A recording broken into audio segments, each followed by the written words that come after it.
Hi there! Welcome to all our advanced subsidiary level history learners. We appreciate your company. Today we will look at the Spanish Civil War. You will find this topic in your syllabus under International Relations.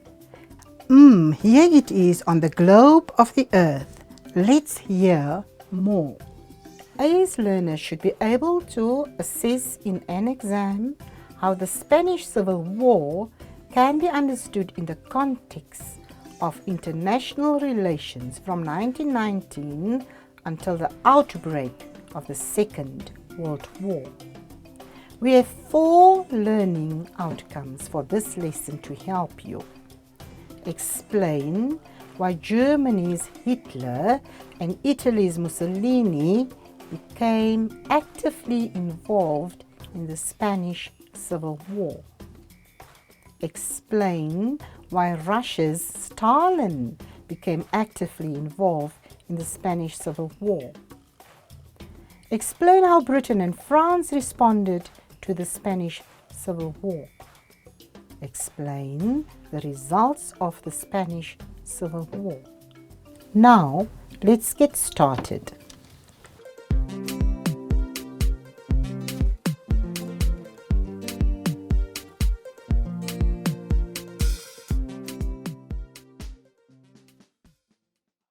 First, I think it's important that we know a little bit more of the country of Spain. Join me on a short tour to the country of bullfights, oranges, and flamenco dances. The colorful red and yellow flag of Spain should already tell you something about this nation. On its west is Portugal. To the northeast of its borders is France, and the other land border is in the far south with Gibraltar. Elsewhere, the country is confined by water, the Mediterranean Sea and the Atlantic Ocean. Spain is a country of stone castles, often snow-capped mountains, vast monuments, and sophisticated cities. It has a diversity of rugged mountain ranges, rain-swept forests, lines of palm trees, rosemary bushes, and cattle ranches. The Moors, who ruled over portions of Spain for nearly 800 years, left a legacy of fine architecture, lyric poetry, and science. The Romans contributed to haunting music. Spanish explorers and conquerors traveled the world, claiming huge territories for the Spanish crown. This brought varied cultures in the making of Spain and renowned for its various cuisines, customs, and art. For generations, Spain was arguably the richest country in the world. The national capital is Madrid, with its winding streets, its museums and bookstores, and around-the-clock lifestyle. And now you know a little bit about Spain. We must also tell you that Spain has been ruled for many years by kings. It also has a king today, King Felipe VI. The monarchy was supported by the Catholic Church from early on, which was very wealthy. It owned railways, banks, and shipping companies. Leading up to the Second World War, trouble was brewing in Spain.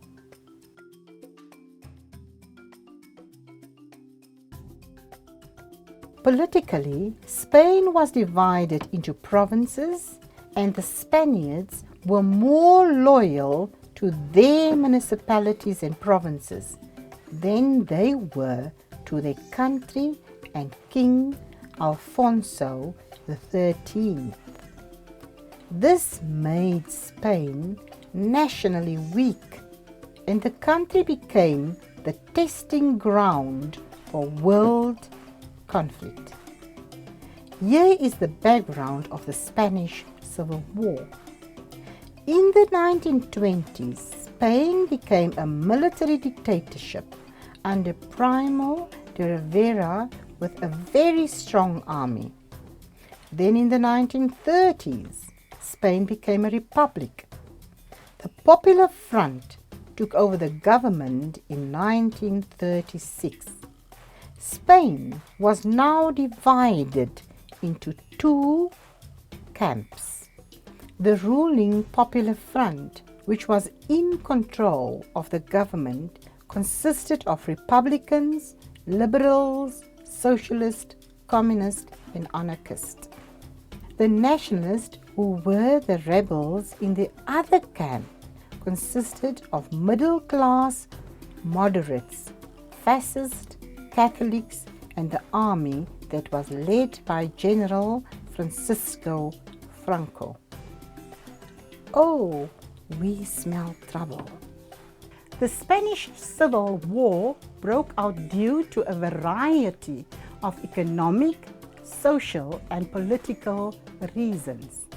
These were poverty, the huge influential power of the church and the army, and the government's conflict with the workers. Let's look at the events as they took place. People were poor, disillusioned with the political system which was corrupt and ineffective. And this led to the rise of anarchism, which is a disorder or chaos, and socialism. Spain as a power was on the decline. It had a humiliating defeat against the USA in 1898 and lost its colonies, including Morocco, in 1921. In 1923, Spain had a bloodless coup when General Primo de Rivera took control of Spain. However, the government could not handle the Great Depression of 1930, nor satisfy the demands of both the army and the church, the people and the workers.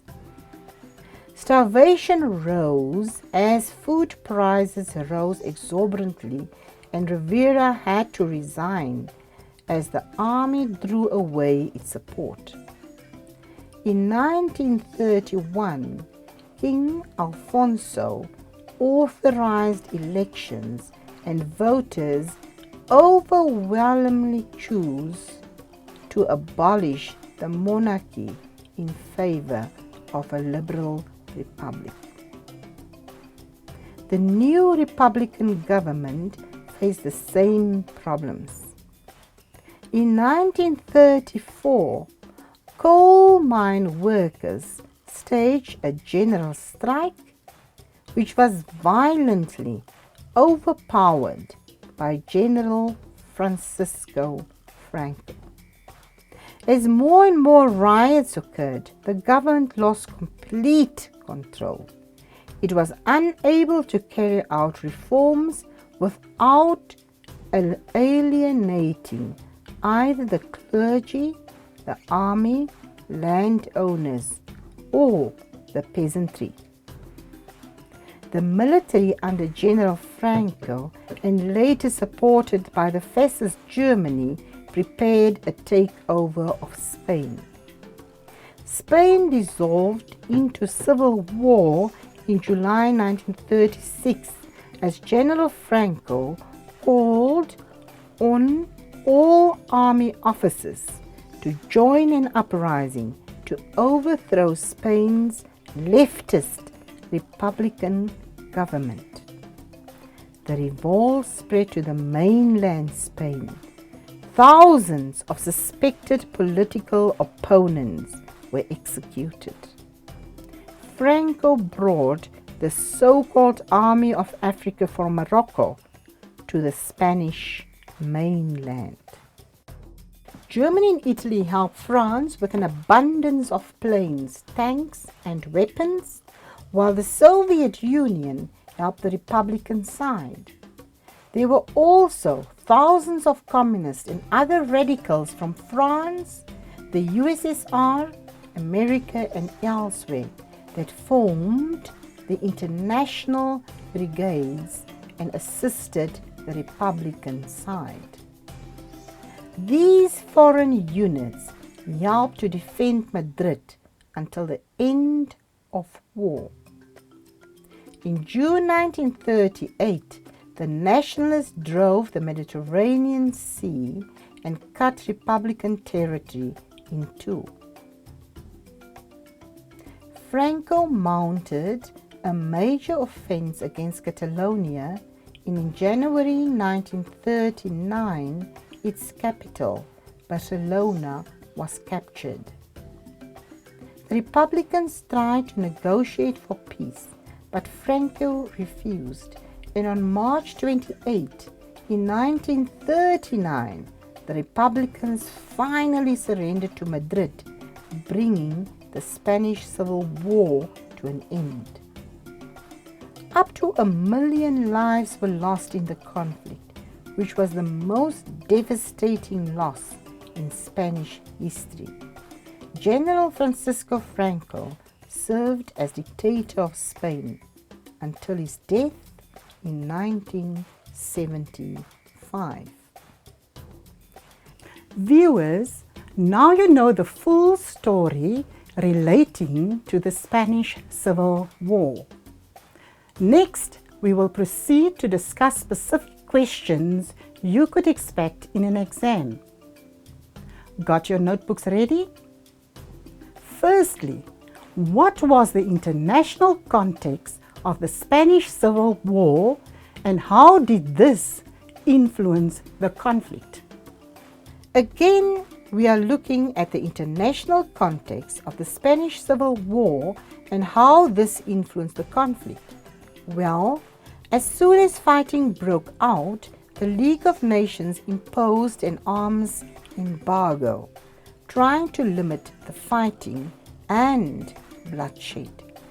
Britain and France were sympathetic to the Republicans but would not sell them weapons, fearing that assistance to the Republicans might lead to open conflict with the fascist powers such as Germany. The arms embargo proved ineffective, as weapons freely entered Spain to assist both sides. The Soviet Union defied the arms embargo and secretly provided the Republic with equipment, though no troops.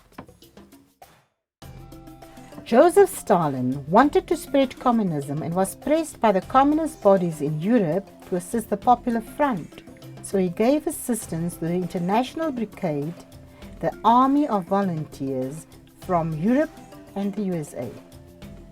He wanted to prolong the Spanish Civil War, to take the attention of the Europeans away from the purges being carried out in Russia.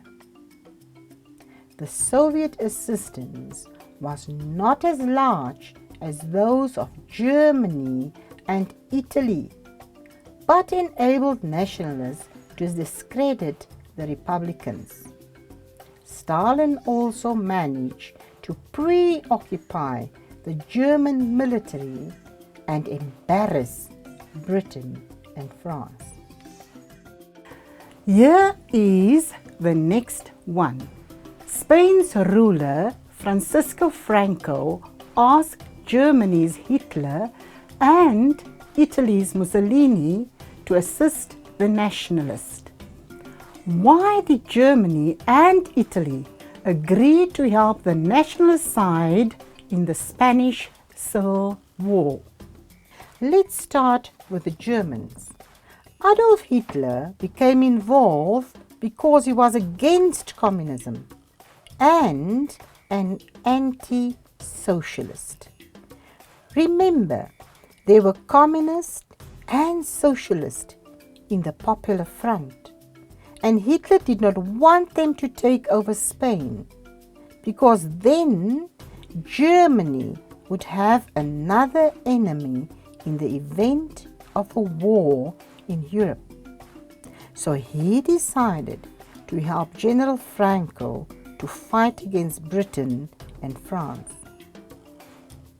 Hitler wanted Franco as an ally because Franco's victory would be a fascist victory for the nationalists. And having Franco as Germany's ally would mean that France would have to defend its southern borders against Spain in times of a war and would find it more difficult to fight against Germany. He wanted to distract France's attention from its own remilitarization of the Rhineland, so was hoping that the Spanish Civil War would go on as long as possible. The main reason why Hitler became involved in the Spanish Civil War was to test his new weapons in Spain and improve the Luftwaffe Air Force. It would give the new German army a chance to gain experience in battle. Besides, he was keen to get access to Spain's raw materials and ports during the wartime. Germany provided mostly aircrafts, equipment, and advice, in addition to the 19,000 troops, the so-called Conde Legion. They gave 200 tanks and 1,000 artillery pieces. This explains why Germany's willingness, even eagerness, to get involved in the Spanish Civil War. Let's look at Italy. Hitler also wanted to draw Italy's Roberto Mussolini as an ally of Germany. He encouraged Mussolini to send troops to Spain to make it less likely that Italy would oppose German actions in Austria. Mussolini's motives for agreeing were for fascist solidarity. He also wanted to gain concessions from Spain in the Mediterranean. Mussolini was filled with self-importance after the success in Africa and wanted another victory to make fascist Italy look even more important. Now, we already know that Italy was greedy for land. Mussolini believed that by invading Ethiopia, Italy could become an important power in North Africa. He wanted his power to extend to the Mediterranean Sea as far as the Balearic Islands. Not to be outdone by Hitler, Mussolini saw his participation in the war as a chance to get military glory in Spain. So, he sent 50,000 troops, 660 aircraft, and 1,000 artillery pieces to fight in Spain, and the Italian Navy helped to stop arms shipments to the Republicans. Now you know enough about the Italian reasons for getting involved in the Spanish Civil War. Learners, we have seen that Germany's dictator Adolf Hitler was a real schemer and a warmonger at the time of the Spanish Civil War and afterwards. we already looked at what his motives were. Did his involvement pay off? Let's see. We want to know, how did Hitler and Germany actually benefit from their involvement in the Spanish Civil War? Oh, believe me, he got all the benefits he set out to get. It gave Hitler a chance to try out his military equipment and test his tactics. Hitler was able to test the capability of his Luftwaffe in the strategic bombing of Spanish towns such as Guernica. It was testing carpet bombing, which made civilians a direct target. The attacks were designed in waves to maximize the damages and casualties. This gave Hitler confidence in his military ability. At the same time, it provided distraction while he took action over Austria. He could also combat communism. Hitler worked closely with Mussolini against Spain, leading to the Rome-Berlin Axis. He felt good because he was able to support a fellow fascist. And those are the ways in which Hitler's Germany benefited from involving themselves in the Spanish Civil War. Okay, let's give Hitler a break for now. Here is our final question for this lesson. What were the consequences of the Spanish Civil War for peace in Europe? Let's look at the consequences of the Spanish Civil War for peace in Europe. The Spanish Civil War led to a new balance of power in Europe. Hitler succeeded in persuading Mussolini to abandon Britain and France, and assisting the same side in the Civil War brought the two leaders and countries closer. As a result, they signed the Rome-Berlin Axis.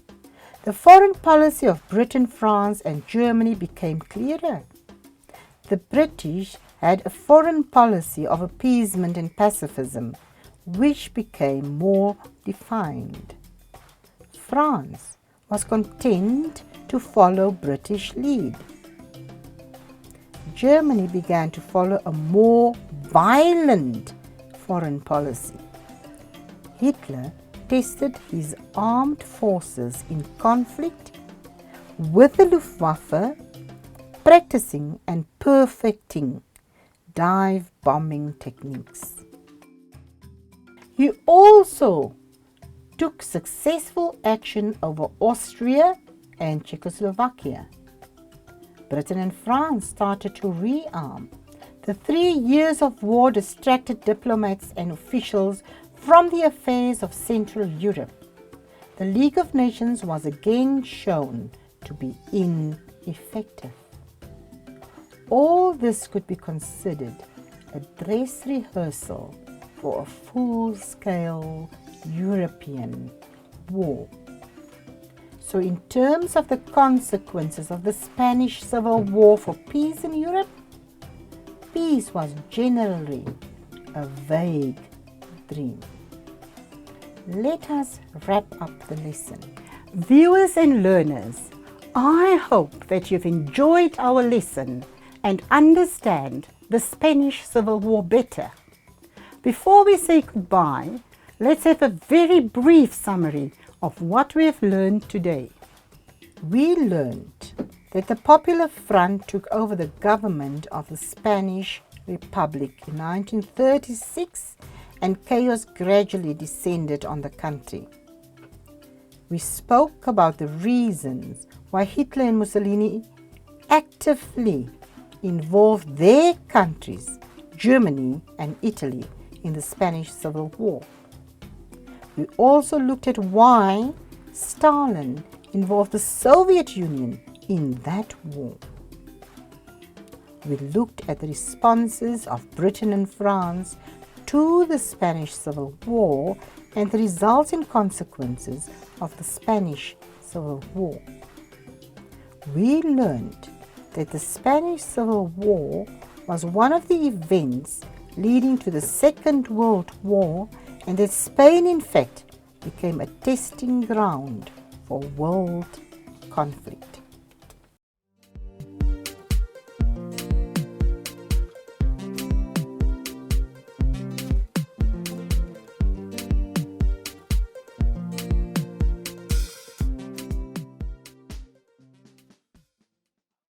This brings us to the end of the lesson. We hope that you will join us again for the next lesson. I know you don't want to miss the exciting episode in the world history. See you there. Goodbye.